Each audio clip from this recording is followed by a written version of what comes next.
Come train glutes and hamstrings with me. I'm a vegan athlete, and in this session, I'm focusing on 5 heavy movements. These exercises have really helped me gain strength and shape my body over the years. If you're working on strengthening your glutes and hamstrings, I think you'll really enjoy this session.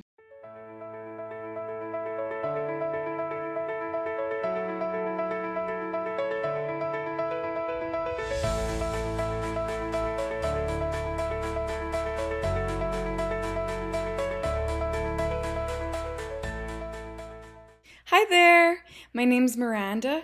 I've been vegan for 10 years. I'm an athlete and I lift very heavy weights at the gym. Today, I wanted to show you what that session actually looks like. We're gonna run through 5 different movements. I'm gonna start with glutes and then we're gonna finish off with hamstrings. Just a little tip before we get started. Try to remember focusing on your form, if you're able to feel the muscles that you're working out, and always checking in with your body, so making sure everything's feeling great.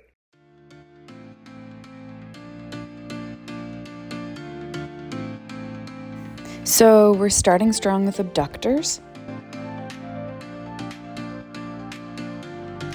I like putting these either at the beginning or the end of a glute workout.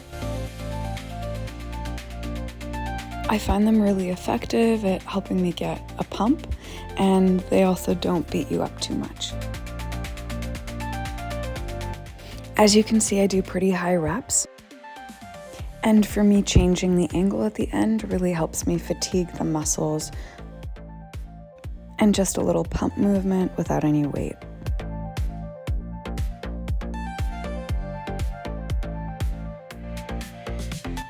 Now we're on to hip thrusts.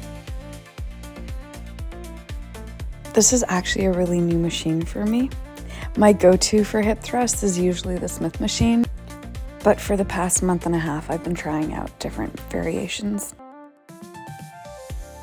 So with hip thrusts, you want to pay attention to not overextending at the top, so you don't want to push too high up.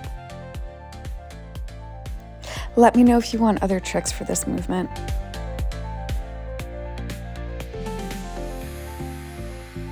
And we're on to RDLs. I actually have another video solely on RDLs, so if you're interested, you should definitely go check it out.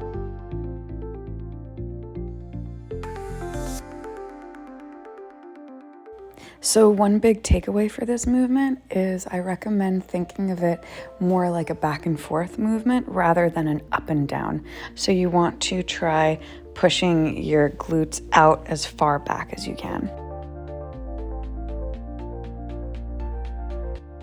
Now we're moving into kickbacks. I'm doing a relatively light set here, which is how come I have such a wide range of motion. So at the end of a working set, you usually end up going a little bit slower and the weight feels slightly heavier than it did at the beginning of the set.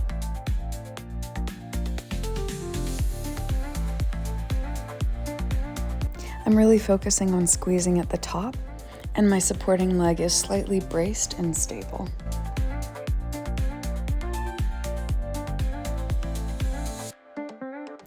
And last but not least, we have leg curls.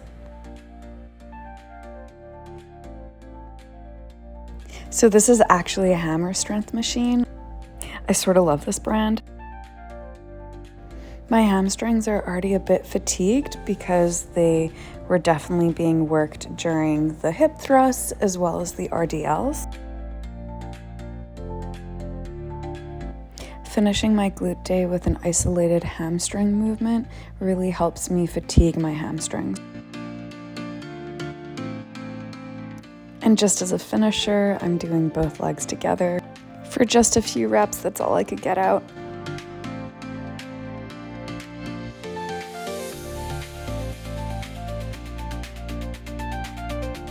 I wanted to show everyone my post-workout meal.